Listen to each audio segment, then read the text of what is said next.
lupa subscribe sama like-nya ya. Nonton deh. Udin Bopak namanya. Udah rapi, udah wangi, rambut beladua belepotan tanco, klimis, kaye Don Juan de Marco. Warawiri di depan kaca cermin kaya setrikaan. Mbari nunggu bajunya yang lagi dilicinin emaknya. Jogrokannya udah keren. Celana lepis ame sepatu pantopel peninggalan babenye jadi modal atu-atunya buat ngelancong.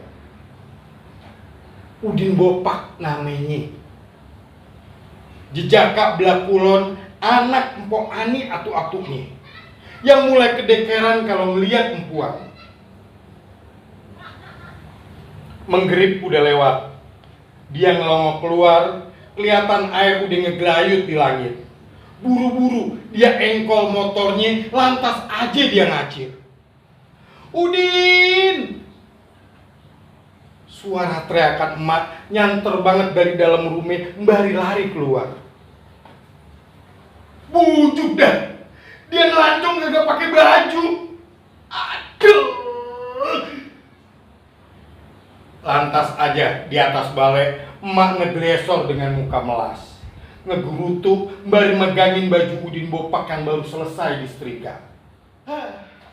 Cinta emang bikin gile. Udah.